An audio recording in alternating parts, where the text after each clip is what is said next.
U.S. stocks are trading to the downside in midweek trade. Of course, all focus is on Washington, D.C. today, but we're also seeing earnings and economic data being digested. So joining me today is Timothy Anderson of TJM Investments. Tim, great to have you here today. It's nice to be speaking with you.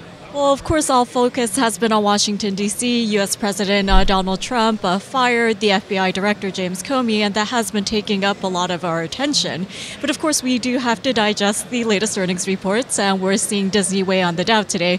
But how do you see everything playing out in the near term?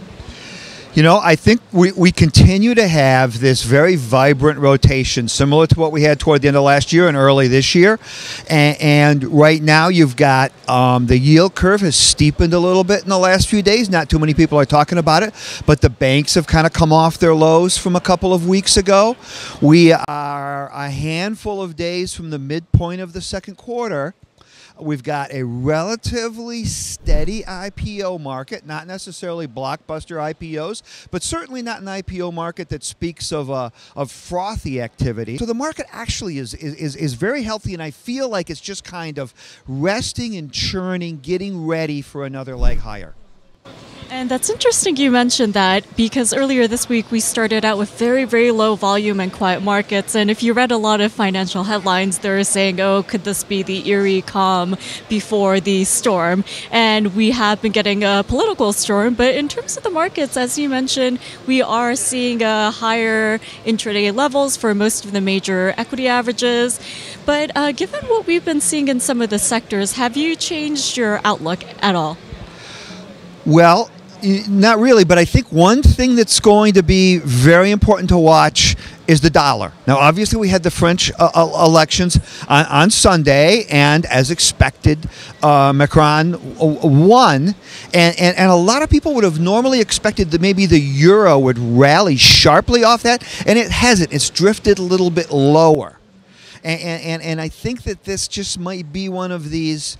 We've had a lot of contra-intuitive moves to political events in the last 12 months. This might be another one. I might expect the dollar to not rally so strongly that it really hurts the big multinational stocks, but rally as rates creep a little bit higher, which could help the financials and could help the story that the economy is now starting to gain a little bit more traction. I'm glad you mentioned what we're seeing in the U.S. currency, because following the election, we did see the euro-dollar tick about a cent higher, but it did come off those highs. And a lot of people were saying, you know, the results from the election were already priced in and that we're seeing profit taking. But we'll have to see where that pair goes. But you mentioned some key points there, and I do want to shift our focus on back to growth. Since we last spoke, we did get some growth numbers from the U.S. first quarter GDP, disappointing to the downside. And we'll be getting retail sales at the end of this week. So what are your expectations overall? Well, clearly for the last few years, Q1 GDP has been low. There are clearly some retailers that have some real structural issues, and there are retailers that are probably not going to survive the shakeout of the next 18 months. But I think that maybe we've seen a low earlier this quarter for maybe what the retailers will be for the rest of the year. And if you're good enough to do some real strong fundamental work and come up with your favorite names, away from those that are really online and crushing it in the online area, I think there's probably some decent money to be made there. Okay, Tim, well, we'll take a look at that, and thank you for your insight and analysis as always.